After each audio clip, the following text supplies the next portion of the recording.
It happened in less than 4 seconds. A flicker on the studio screen. The Chiron flashes live. Heated debate on congressional ethics. A split screen divides the stage. On the left, Kellyanne Conway, brows arched high, voice on full blast, slicing through the air with that smug, familiar rhythm. On the right, Representative Jasmine Crockett, stone still. One eyebrow slightly raised, lips pressed together. Not a flinch. Not a blink, just fire behind the eyes. Conway barrels forward, breathless with condescension. Look, sweetheart. In politics longer than you've had a driver's license. She grins like a woman, certain no one will challenge her. But silence answers first. And within it, history pivots. Crockett turns her head slightly. Her voice is calm, controlled. Weapons-grade precision wrapped in velvet. I'm not your little black girl, Kellyanne. The room snaps into silence. The host fumbles a sip from his mug. Co-panelists freeze. Somewhere off camera, a producer mouths cut to break. But it's too late. The shot is live, and the internet is already chewing. Within minutes, it's everywhere. The clip races through. Twitter scorches through TikTok and drops jaws in every group chat from Tulsa to Brooklyn. Not because it was loud, but because it was exactly what no one had said, everyone had felt. A line that wasn't just a rebuttal, it was a reckoning. But what made this moment volcanic wasn't just the words, it was what led to them. And if you think this confrontation came out of nowhere, you've missed the backstory, the build-up, the weeks of subtle digs, passive disrespect, is building tension behind the scenes. Because Jasmine Crockett didn't walk into that studio to make history. She walked in to make herself heard and refused to be erased. And Kellyanne Conway? She never saw the moment coming. But before that mic drop moment stunned the country, this feud had been smoldering for weeks. By the time the network sent out its press release, teasing a can't-miss political roundtable, insiders already knew what it meant. Asterisk, asterisk fireworks were coming. Asterisk, asterisk on one side, Kellyanne Conway, eternally unbothered, eternally spinning. A woman who'd stood in the ruins of truth and called it decor. She wasn't just a Republican strategist anymore. She was a brand. Sharp-tongued, cool-smiling, and forever camera-ready. Even now, as silver clouds loomed over Trump world with new investigations, she strutted through interviews like nothing could touch her legacy. On the other side, Congresswoman Jasmine Crockett, gaining heat with every broadcast, delivering stinging honesty from the well of the House floor and cornering talking heads with facts they didn't see coming. A freshman lawmaker to some, a storm in heels to others. 1 week earlier, she'd gone viral for torching a dishonest witness during a committee hearing. Her media bookings tripled overnight. 2 women, both savvy, both battle-tested. But asterisk, asterisk only. One asterisk, asterisk had something left to prove and everything to lose by staying silent. The invite from the network went out on a Thursday. One soft segment turned into a suddenly much-hyped newsroom confrontation. When asterisk, asterisk producers locked both names into the guest list, asterisk, asterisk off the record. One insider joked, greater than it's about to be Thunderdome in here. But the weight of this asterisk asterisk wasn't entertainment asterisk asterisk. Beneath the flashy graphics and countdown clocks sat a deeper question. One, this country has never stopped asking. Asterisk asterisk, who gets to speak and who gets told to stay in their place? Asterisk asterisk Crockett wasn't just representing a party, she was representing a demographic this industry too often shoves to the edge of the frame. Outspoken black women with credentials, asterisk, and asterisk conviction. Asterisk. She'd spent years being talked over, mislabeled as angry, warned to tone it down. Like fire was a flaw instead of power. Conway, meanwhile, had built an empire on hashtag girlboss deflections. She knew how to weaponize her gender when convenient, and pivot in stilettos the minute she lost ground. She didn't show up to listen. She showed up to dominate. That was the strategy. That was always the strategy. But Crockett wasn't here to play a role. She came to speak. And from the moment that segment began, the conversation was doomed to detour. Because this was never about policies or platforms. It was about power and proximity to the mic It was about who gets labeled passionate. It was about what happens when someone long spoken over no longer whispers for his permission. Make no mistake. Make no mistake, Crockett didn't walk into that segment looking for a headline. But when Conway turned the panel into a verbal turf war, she got something else entirely, a national reckoning wrapped in a single sentence, because networks expected friction, expected tension. But what happened next would flip the script, in a way even she couldn't spin. For years, Kellyanne Conway was untouchable. She didn't just survive the chaos of the Trump presidency, she danced through it in heels. While others tripped over scandals and subpoenas, Conway seemed to float above the wreckage, grinning for cameras while saying the unsayable. Alternative facts wasn't a slip. It was a blueprint. She made denial look seamless. Distraction, an art form. In 2016, she wasn't just a campaign manager. She was the mouthpiece for a political revolution built on misinformation and fear-mongering. Whenever the party line collapsed, she'd reach into her arsenal and pull out a smirk, a soundbite, or a swing at the media. And the media? It let it happen. Reporters tried to press her. She steamrolled them. Invited to debates. She filibustered airtime. Never answered directly. Always pivot. Always reframe. If reality was inconvenient, she'd repaint it in real time for millions to digest.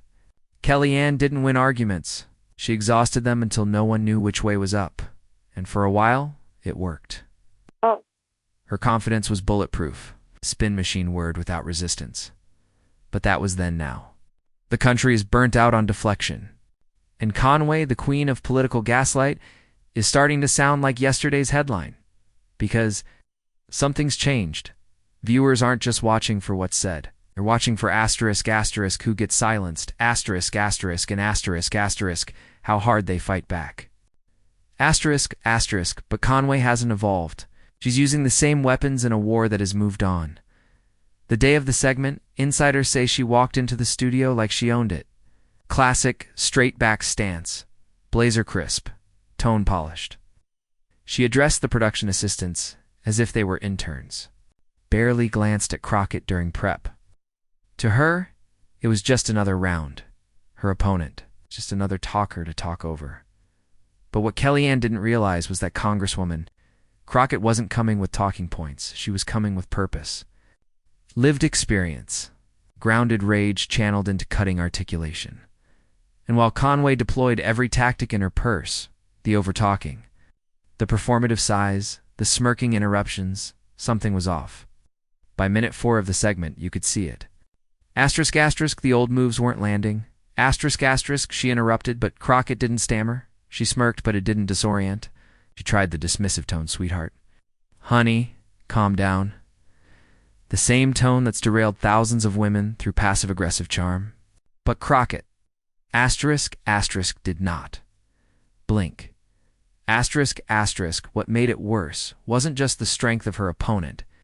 It was how ill-equipped Conway looked, trying to control her.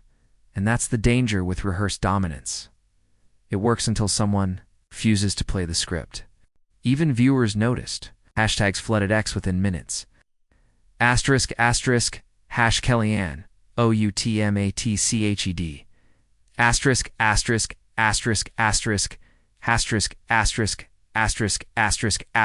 Hash spun out. Cable panelists whispered afterward that Conway seemed tired, caught off guard, even a step slow. She wasn't. Used to dealing with someone who didn't defer, didn't placate, didn't couch truth in politeness. She was used to debating reporters, people tied to balance, protocol, and FCC politeness. But Crockett, greater than? Conway was used to debating reporters. She wasn't ready for a congresswoman with fire in her eyes and receipts in her hand.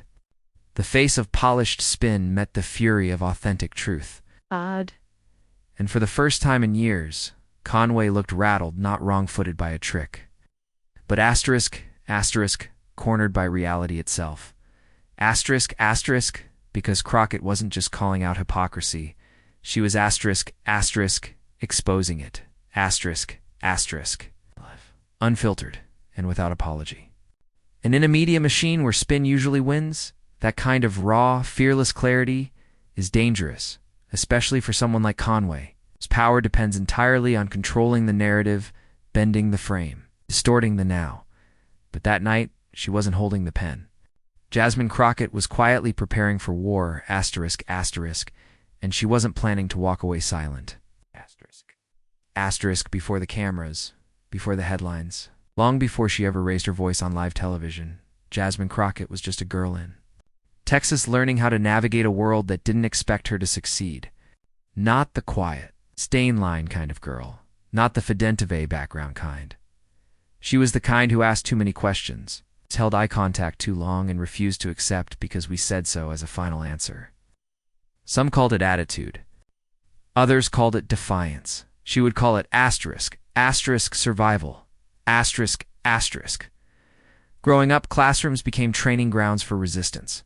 She learned early what it meant to be judged before she even opened her mouth. Teachers talked over her. Classmates underestimated her. And when she corrected them, when she dared to know more, the room got tense. Somehow her brilliance became the threat. But Jasmine didn't shrink. She sharpened through school, through law school, through every room where she was the only, every courtroom where she had to prove not just her case, but her asterisk, right asterisk, to be the one arguing it. She didn't chase power. She chased asterisk, asterisk, justice, asterisk. Long before Congress, she was a public defender, the kind who didn't flinch when the system showed its teeth. She sat with the broken, the dumped, the invisible. Men and women who didn't have headlines or handlers. She fought for them one by one, not for applause. But because asterisk, someone had to asterisk, and over time, the courtroom turned into a calling. She'd seen too many unjust victories, too many loopholes for the powerful. Too many guilty men walking while innocent kids got buried under charges no one ever questioned. So when politics came calling, she didn't say yes for glory. She said yes. It's asterisk, asterisk, because she was tired of seeing the same games destroy real lives. Asterisk, asterisk, Capitol Hill wasn't built for people like her. You see it in the side eyes, the coded comments, the way reporters call her fiery instead of principled, too bold, too direct, too unwilling to play the game. But Crockett didn't come to play, and when she speaks, she means it. Even her critics admit it. Jasmine doesn't sugarcoat, doesn't calculate, doesn't spin. She speaks from the gut. If it stings, it stings. If it liberates, it liberates. Either way, it's always asterisk, real asterisk. That's what terrifies the polished, the practiced. She doesn't need a comes team to package her voice. Her truth doesn't come in sound bites that afternoon. As she walked into the studio makeup room, she wasn't rehearsing lines. She wasn't figuring out how to win the segment. She was grounding herself, breathing, remembering where she came from. Because for Crockett, every live panel isn't just a debate. Asterisk, asterisk, it's survival. It's history. It's responsibility. Asterisk, asterisk. When the stylist tried to fix one last hair out of place, she smiled, politely declined. This wasn't about being perfect. It was about being asterisk, asterisk, present, asterisk, being, asterisk, asterisk, seen, asterisk, asterisk, being asterisk, asterisk, heard, asterisk, asterisk. She reviewed no talking points, no zingers, just sing-sim values, sing-sim. Just her voice, the same one she'd been defending all her life. She knew who she was sitting next to. She knew Kellyanne Conway would try to box her in, bait her, interrupt her, spin her into silence. It didn't matter, because Crockett didn't come to chase viral clips. She came to be asterisk unmistakably herself, asterisk. The panel began, like most do, introductions, banter, policy fluff, but underneath the table, the real power dynamics were being drawn. She could see it in Conway's eyes, that flash of dismissal, the quiet arrogance. A woman who thought charm could disarm and volume could override. Representative Crockett leaned back in her chair, keeping her body still, her face neutral, but her mind locked in .c. When the world underestimates you from the moment you show up, you learn to make gravity look like grace. And she wasn't going to give Kellyanne the satisfaction of ruffling her. Not yet. What mattered wasn't showing off. What mattered was showing out that you can carry centuries of resistance in a single sentence and still hold your head high. Because the truth of the matter was, Crockett had already fought bigger monsters than arrogance in a white blazer. She had sat with grieving mothers, spoken at casket-heavy vigils, fought for names no one remembered. And now, she was supposed to flinch in the face of a woman who made a living, stretching truth just shy of absurdity. No chance. The segment wore on. Tensions rose. Crockett still hadn't raised her voice. One by one, as Conway dropped her usual digs, Crockett dodged them with quiet efficiency. Still, something began boiling underneath her cool. Not anger. Purpose. The host glanced between them, clearly feeling the tension crackle just off camera. Something was coming. Everyone in the room could feel it. The air had changed. Crockett could have waited, could have smiled. She'd learned to eat her words so many times just to protect her future. But this time, her voice wasn't going to shrink. She didn't go there to ignite drama. But when Kellyanne opened her mouth, the gloves had to come off. From the first second of the segment. You could feel it. This wasn't going to stay calm. The moderator welcomed both guests, polite smiles. Mentions of spirited discussion, the usual diplomatic fencing. Stats were tossed around about recent subpoenas, Trump's mounting legal drama. In congressional hearings, Kellyanne jumped in almost immediately. She sidestepped the legal details and went for the jugular of narrative. Of optics of control? Greater than you know what's really sad? That Democrats like Congresswoman Crockett love to see Donald Trump in trouble. They're not interested in justice, just vengeance, she said. Flashing that familiar sideways smirk, Crockett didn't blink. She calmly shifted in her chair, leaned slightly forward, and responded without heat. Greater than what's really sad is watching people still defend a man who's been impeached twice, indicted 4 times, and investigated more than most organized crime syndicates. The panel chuckled. Even the host gave a tight grin. But already Conway was seething. The first jab had missed, and now she was coming back louder. Okay, let's not get emotional, Kellyanne chided, turning her eyes to the camera. I mean, bless her heart, she's just a copy-paste Democrat. Angry, uninformed, desperately clinging to the race card. She said it like it was casual, like it wasn't a loaded statement wrapped in genteel. Poison Jasmine didn't move. Instead, she just stared at Conway, steady, cold, unblinking. Greater than did you just call me emotional? Because I stated facts. No, Kellyanne waved dismissively. I'm saying you come off angry. Maybe tone it down so we can talk like grown-ups. Crockett's hands stayed folded. Her voice didn't rise. But behind those measured words, something fierce was beginning to glow. I'm speaking firmly. That only sounds angry to people who don't want to hear what I'm saying. Online, the temperature was climbing. Live tweets exploded. **at truth now: Kellyanne telling a black congresswoman she's angry. Lol. The racism is whistling today. *** at Mina Harris. *** Jasmine Crockett is being surgical, and Kellyanne is unraveling on live TV. *** at always a problem. ***.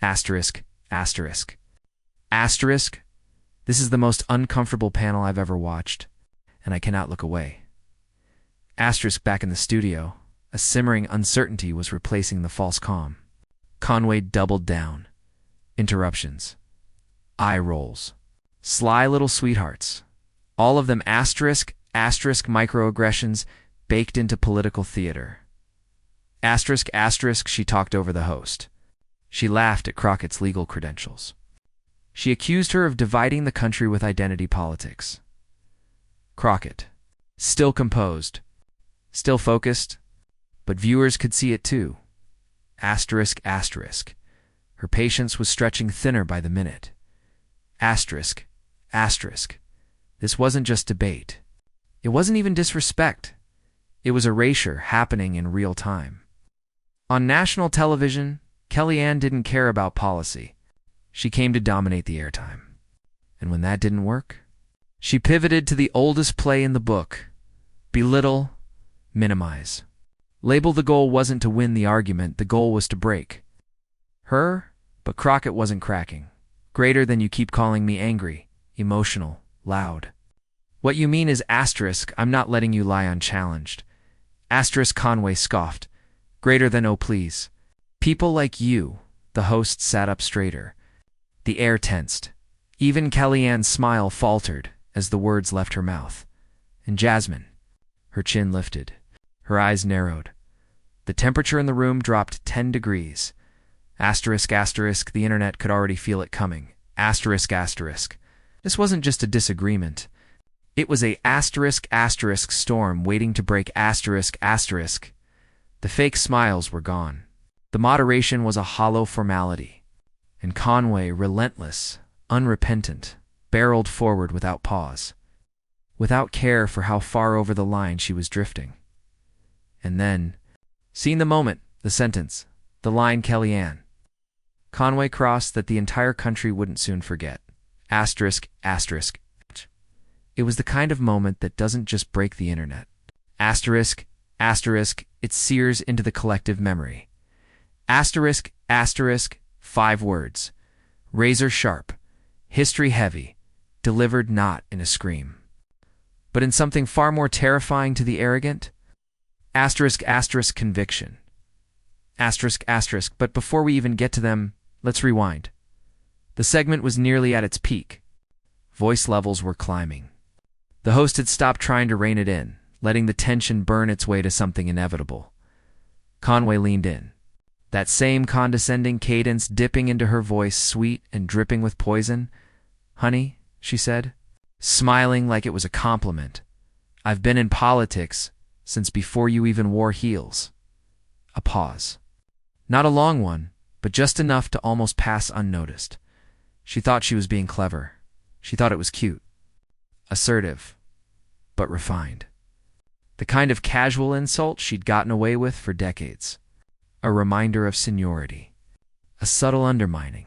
But Crockett didn't laugh. She didn't raise her voice. She didn't blink. She inhaled slowly, turned toward Conway. Let the silence asterisk, asterisk simmer. Asterisk.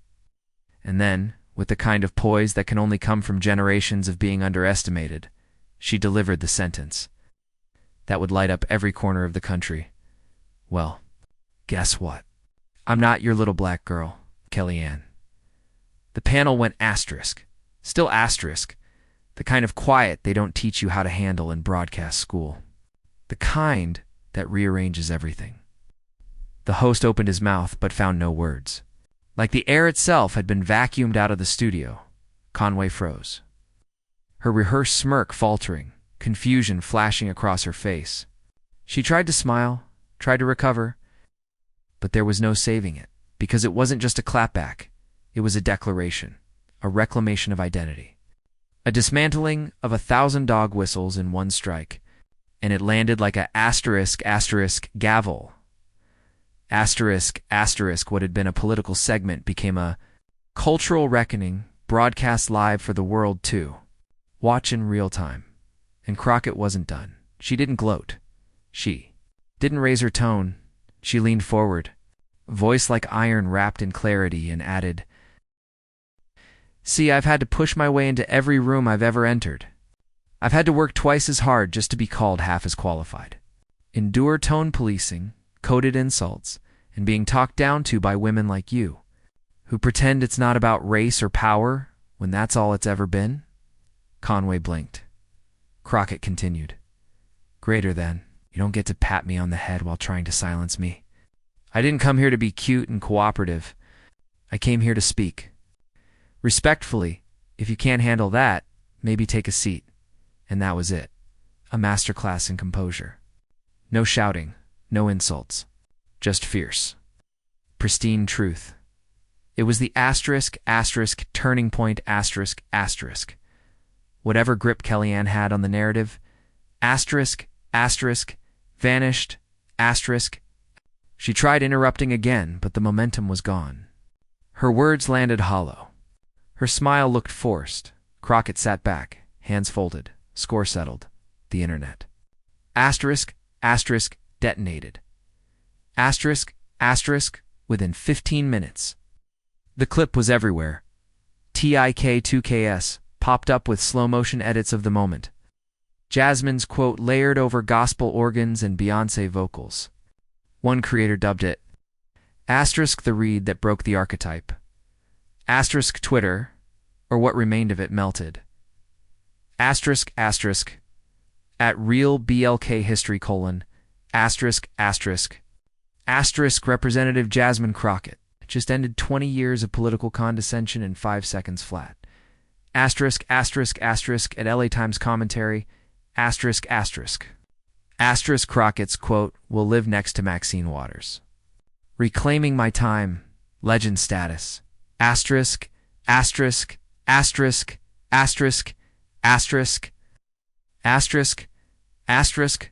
Not your little black girl. Hugh, she said, what we all been wanting to say. I needed that. Instagram flooded with captions pasted over Crockett's face. Say it. Louder. The quote made it into the trending audio of the week. Then came the murk. It wasn't just a moment, it became a movement. For black women, it was familiar vindication. For political junkies, it was the perfect climax 2 weeks of rising tension. For even neutral viewers, it was clear Conway didn't just lose the segment. She walked into a battle she thought she owned and got outclassed, outmatched, and outgunned. And Conway. She tried to brush it off afterward as performative outrage. She hit the post-show circuit saying things like, I'm just trying to keep things civil, but they always make it racial. But no one was buying it anymore. The delivery was tired. The playbook was worn. Crockett, meanwhile, was asked to do every morning show in the country. She declined many. The quote stood on its own. In interviews she did accept, she didn't gloat. She just reminded viewers of something simple.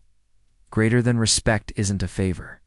It's not owed to you based on seniority or shade of skin. It's mutual.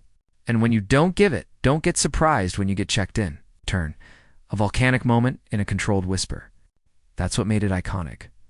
Because anyone can yell, but not everyone can say something that slices through spin and makes America rethink the entire conversation. And as the clip continued to circulate, as the moment found immortality in memes, headlines, and TikTok's something even bigger was unfolding behind the scenes. Something Crockett didn't plan. But what happened after the segment was even more powerful than the moment itself. They say the internet moves fast, but this. This moved like lightning with brass knuckles. Before the segment had even fully ended, phones were lighting up across the country like emergency broadcast alerts. Group chats exploded. Screenshots flew. And the clip clip was being clipped, stitched, duetted, GIF-ed, and remixed faster than any one network could contain it. Within an hour it had over 10 million views. By the next morning, the number had quadrupled. People weren't just watching, they were savoring. Because what happened between Jasmine Crockett and Kellyanne Conway was more than contentious. It was cathartic. It was the rare moment when someone didn't just check power. They confronted it calmly. Surgically. And publicly, greater than I'm not your little black girl, Kellyanne. 5 words. A generation's exhaustion distilled into one sentence. And now? A rallying cry. The response blew through the digital landscape like gospel. Asterisk, asterisk, Ava DuVernay, asterisk, asterisk. Posted the clip with compressed clarity. Greater than this is how you check disrespect. No notes. Asterisk, asterisk. Representative Ayanna Pressley asterisk followed shortly after. Greater than. Congresswoman Crockett gave the asterisk exact asterisk energy required. Proud to serve with this sister in truth. Asterisk, asterisk, Joy Reid, asterisk. Paused her own primetime segment to replay the moment frame by frame. What we saw was more than a TV moment. It was one of the most needed reality checks on live news in asterisk years asterisk. Influencers added captions like, asterisk, she ain't argue, she educated. Asterisk, teachers played it in classrooms. Creatives turned it into spoken word. Entire podcasts dropped same-day episodes, breaking down the significance of the exchange, not just as entertainment, but as asterisk, asterisk, essential cultural calibration asterisk, asterisk. The meaning wasn't just in the words. It was in the asterisk, asterisk, composure asterisk, asterisk. Crockett didn't shout, didn't unravel. She remained asterisk, asterisk, so calm asterisk, asterisk. It made the moment asterisk hit harder asterisk. It wasn't rage. It was righteous clarity, and it echoed with the weight of 1,000 swallowed moments. From women who had been dismissed the same way, Instagram lit up. Greater than, this is for every meeting where I've been. Interrupted. Greater than for every time I was called aggressive for pushing. Back. Greater than for every coded insult I had too. Smile through just to keep a job. Even conservative. Pundits, the ones who would never dare tweet it. Publicly were texting journalists. Asterisk off the record asterisk. Greater than okay. Wow. Conway walked into a buzzsaw. Greater than that wasn't a takedown. It was a civic lesson. Greater than you could see. Frame by frame. And while all of that was happening, Kellyanne tried to asterisk asterisk rewrite reality. Asterisk asterisk, a strategy she had mastered for decades. She popped up on Low Stakes. Conservative podcast the next day and declared, greater than I'm used to emotional outbursts. She wasn't making a point, she was making noise. I stayed factual, but America wasn't buying it this time because spin only works when people aren't. Asterisk, asterisk witnesses. Asterisk, asterisk. And this time, people asterisk, asterisk saw it. Asterisk, asterisk felt it. Replayed it. Shared it with captions like, greater than asterisk, her facts rocked your fables, Miss Conway. Asterisk and Crockett. She leaned into the praise, not to gloat, but to asterisk asterisk clarify asterisk asterisk. At a news stop the next evening, a reporter asked, do you think the moment went viral because of how dramatic it was? She replied with deadly calm, greater than it went viral because it was overdue. Another reporter asked, do you think it was too personal? Crockett answered, unapologetic, greater than what's personal is when people talk down to you like you're ornamental instead of essential. I didn't match her tone. I asterisk, corrected asterisk her lens. She wasn't doing a victory tour. She was anchoring something deeper, a sense that this moment, though unscripted, was asterisk asterisk inevitable asterisk asterisk. Something simmering long beneath the surface, finally spoken into existence. Loud enough for the country to hear, there was no media consultant pushing a poll-tested message. No performative thread of apologies. Just a woman who had spent her life being told to watch her tone, finally watching the world asterisk, asterisk, respect its timbre, asterisk, asterisk, I said what I said, she tweeted, asterisk, asterisk, period. No hashtags, no filter. Asterisk, asterisk, that tweet would become a meme months later, printed across journals, tote bags, even graduation caps.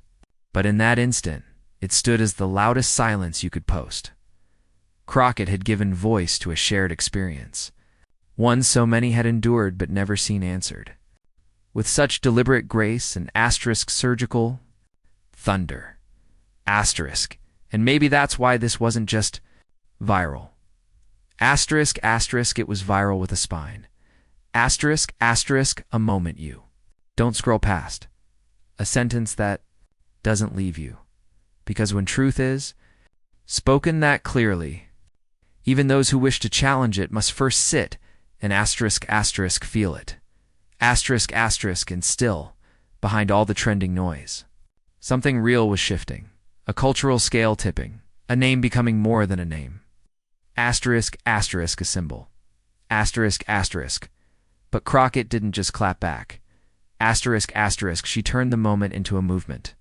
What happened on live television that night wasn't a meltdown. It wasn't a viral clickbait moment or a gotcha exchange to fill airtime.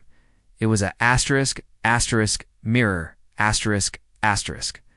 turned back toward a country still figuring out who's allowed to speak, who's expected to be silent, and what happens when a woman refuses to play small.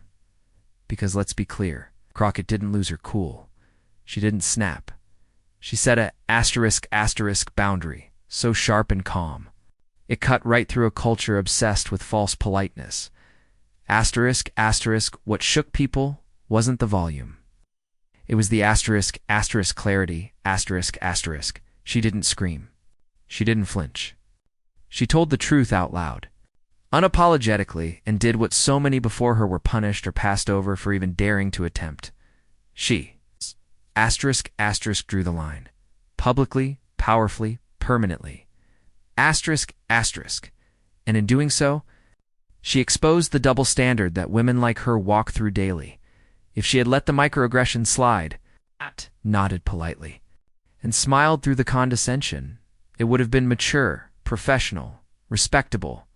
But because she responded, because she asserted herself in the precise, firm, unshakable tone that dignity demands, suddenly it was labeled combative. That's the trap. Respectability politics asks women, and especially black women, to suffer with grace, while power speaks uninterrupted. But Crockett refused the script, and in doing so, she rewrote what resistance can look like. Not always raised fists. Not always marches. Sometimes it's just 5 words delivered with so much truth. An entire system stutters. Greater than I'm not your little black girl. That wasn't just a comeback. It was a diagnosis of how far we have left to go. And how few have been willing to say it plainly, because spin still gets treated like strategy and truth. Truth still gets graded by tone. We expect those who've been pushed to the margins to speak with surgical restraint, while those perched at the center spit venom wrapped in charm.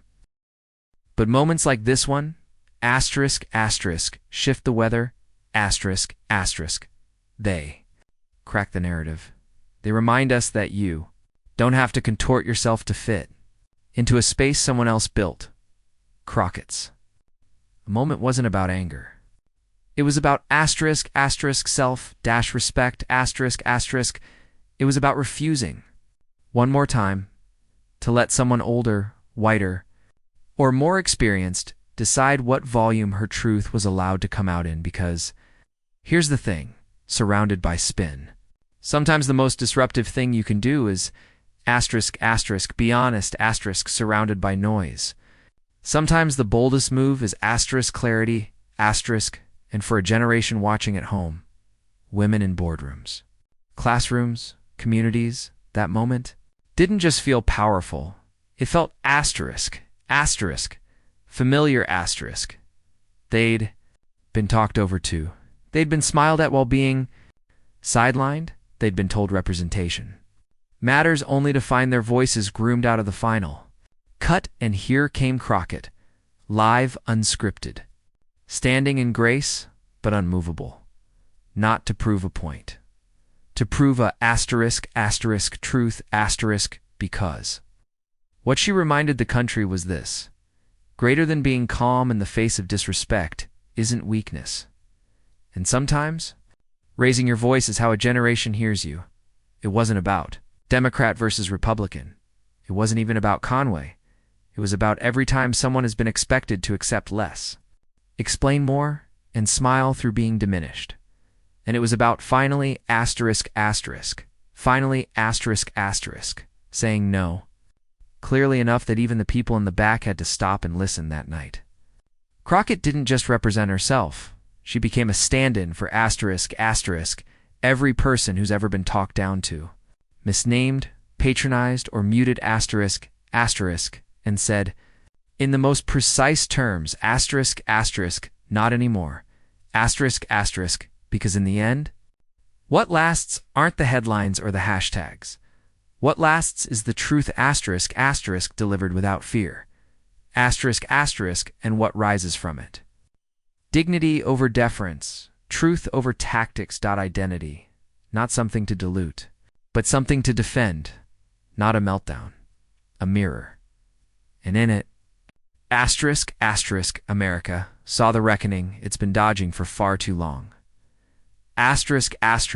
When live TV turns into a real-life reckoning. Whose voice do you echo? Is it the one wrapped in spin, sweetened with charm, dressed in deflection, designed to keep power in the same hands it's always been in? Or is it the voice that doesn't flinch, doesn't fold, doesn't filter truth to make it more comfortable for people who've never had to fight to be heard? Because this wasn't a meltdown. It was a mirror to politics, to the media, to America itself. It showed us how quickly confidence becomes condescension, and how quickly clarity becomes too much the moment it's coming from the wrong voice. But Crockett's voice didn't just echo through the studio. It rang through history, through headlines, through every hallway where people once whispered what she had the courage to say out loud. I'm not your little black girl. That wasn't just aimed at Kellyanne, that was a warning. Shot across every seat of power that still believes composure belongs to the privileged, and everyone else must earn the right to speak. So if you heard that moment and felt something shift in your chest, in your soul, in your spine, don't let it stop there. Stand by truth. Subscribe for more Unapologetic. Deep dive political storytelling. Share this moment, not for the drama, but for the decency demanded. We're done whispering. The era of spin is crumbling. Truth has a voice now. And it's not asking for permission anymore.